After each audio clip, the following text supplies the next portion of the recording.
firstly, where did the story come from? It's a huge piece of work.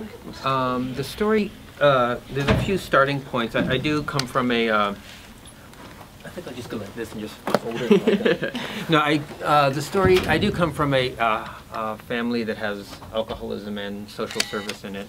On the other hand, it's a very big family of 11 people, 11 kids, and I didn't really want to try to do that in animation. So it's definitely a fiction, but there are things that are woven into it that actually come from my past. There's also a few visual things in it. There's a thing called the Franklin Expedition, which was Franklin tried to find the Northwest Passage, and they dug up these bodies, and there's these wonderful bodies that are frozen from the 18th century, and one is named John Torrington, and he's this smiling face, and that's kind of where this image of this mummy comes from. But I like this idea that you're kind of like preserved in some odd moment, you know. There's also a curious thing in the Field Museum in Chicago. I was walking by, and this was many years ago, and there was a description of a shaman, and I realized, oh, that's kind of like a best case scenario of an alcoholic, and so that thing that I wrote is very close to what's actually written on the mummified thing. I also do think that there is a way that people, wow. Being quite illuminated, that people, you know, do both very, very heroic and very terrible things to each other in their lives, and so I kind of wanted these characters to be harmful and helpful, kind of. So I guess I'll leave it there. Did the writing process start before the animation process? Yeah, it did. So I started writing with a few of these visual starting points of, you know, like those things that I just mentioned. And I am interested in my mother is a war bride and from England, and Bognor Regis is her hometown. But my dad, they met in the war, and so there's this whole kind of strange thing that this idea of immigrant songs, of people coming and trying to make the best of their lives, and I love the narratives of those songs. And so that's kind of what this was about, because they kind of, I don't know, they're kind of reluctant livers in their own lives, and so that's something that came from that. So, do you guys want to throw any questions my way? I'd just like to say congratulations. Your work there is just what Raindance is all about. It was fantastic. Congratulations. Thanks very much. What was the reason behind splitting them up into the story up into sections? It was a way of kind of, for me, making chapters and kind of thinking of sections. Partially, I do think that because it's not there's not like a really obvious narrative object of desire in the film, that I kind of thought, well, these are kind of mental spaces that I imagine the film in.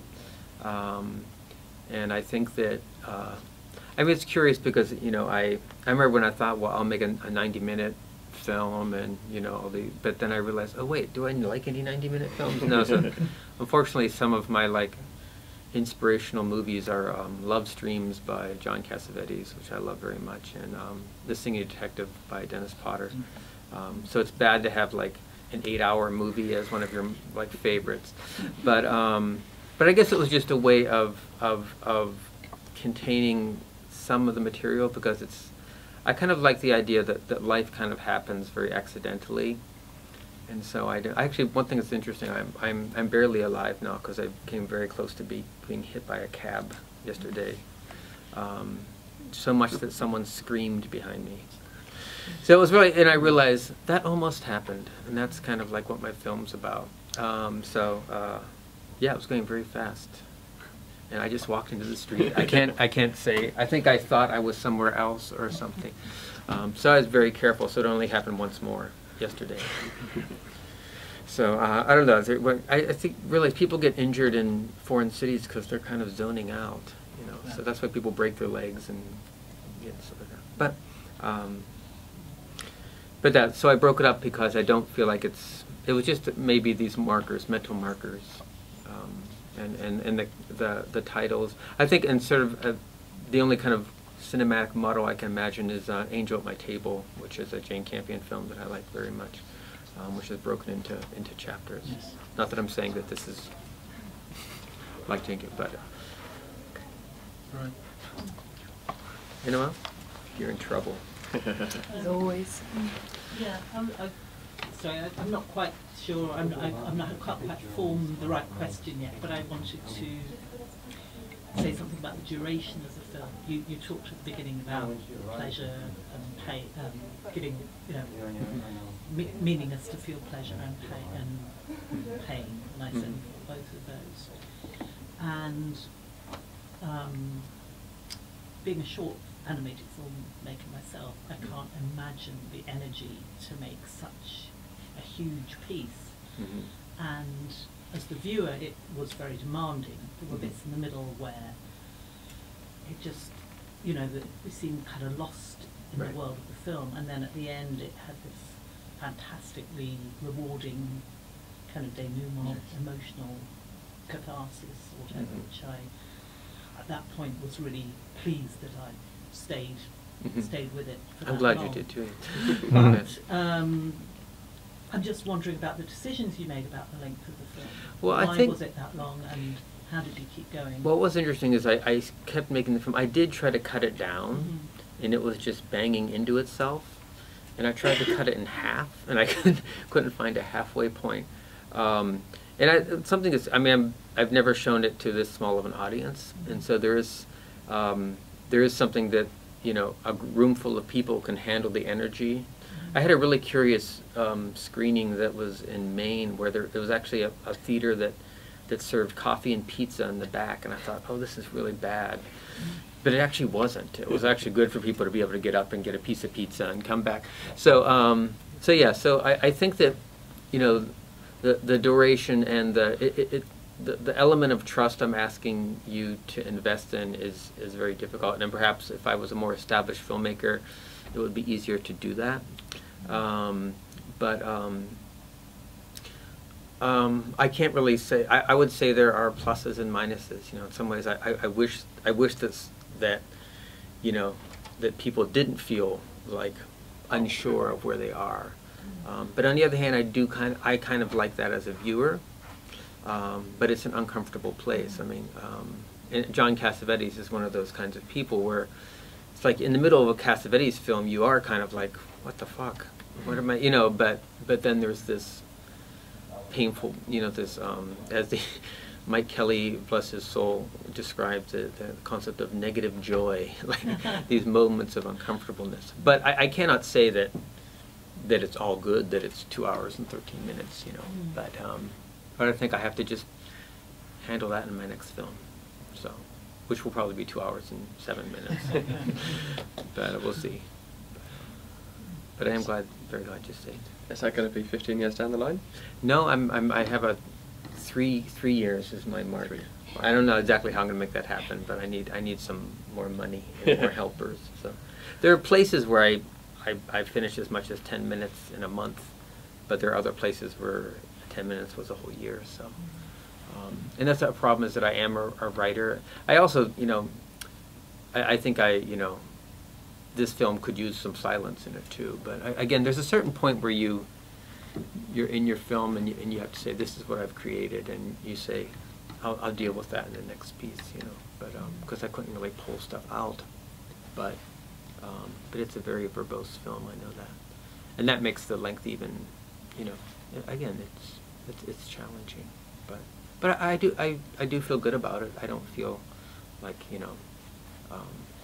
I would do something like this again, probably, but a little bit, maybe put a little bit more beauty in there and more landscape. That's the one thing, is that the cutouts create a certain kind of physical impossibility for complete opening it up. And I could do that with the drawings a bit, but I couldn't really do that. So I'm kind of looking forward to doing that in my next film, having some, giant Bergman-esque landscapes. Yes? So because you're talking about your next film, I wonder what it is, because it seems like it's be very, very difficult to follow anything up, you know, after this film, since I know it was almost 15 years in the making. Yeah. And, you know, it's such a grand piece, so, you know, what comes next? Well, you know, funny, on the other hand, it's like there's like a giant queue in my brain to get all this stuff out. And I always talk about, animators always have this feeling, the thing that I try to, it's like, it's great if you can somehow actually remain in the production realm of your film, which I did manage to do with this. You know, there's stuff that I wrote only 4 or 5 years ago, and there's stuff that I shot like only a year and a half ago, so it wasn't like I was always in this post-production realm. But I'm actually, I think if the piece completely fell on its face, like it's not taking the world by storm, but it's a piece that some people really, that moves some people and, you know, has some power. I think it would be harder, but I'm actually, I feel quite fine about it. It's kind of like I am completely ready to move on, and I miss aspects of it, but not really. It's okay. So you'll do another animation? Yeah, I am. The reality is, no matter how much energy you put, it's just a film. It's just, you know, it's just a 2-hour film, and people will watch it, and they might talk about it a bit, and then they'll go on with their lives. So it doesn't really matter, you know, what, all that history doesn't really matter. So, but I'm okay with that now. I think about 2 years ago, when I was working on it and thinking like, this piece is a complete disaster, which I did feel that at times. I think everyone feels that at some point in time. Usually it's while they're editing. And you hide the film from people even.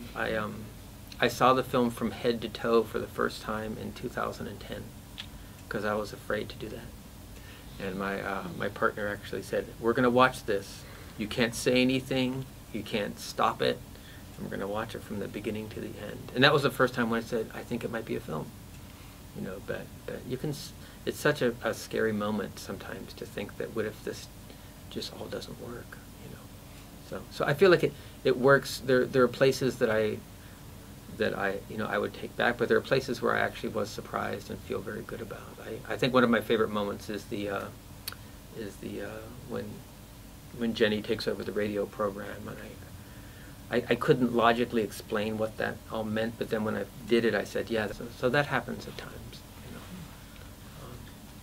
And sorry, I was such a soft heart that I had to have him find the kitty at the end. That was very... I'm really interested by the... Last question, by the way. Sorry. Oh, sorry. That's fine, but Sorry, we're going to be kicked out in a Maybe I'll minute. leave it for later. Okay. If someone else would like to ask. You know what? Go for it. No, I'm really interested in the relationship. I mean, I think the writing is brilliant, and I'm really interested in the relationship between comedy and the much darker feelings in the film. Yeah. Because, I mean, I wonder if some people read it as a funny film, and have you had laughter and sweet?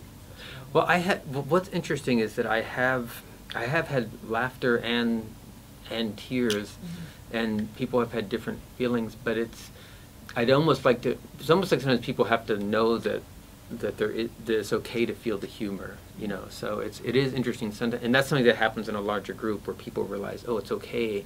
So that's something that's very different from screening to screening. Sometimes it's like people don't find it funny at all, you know.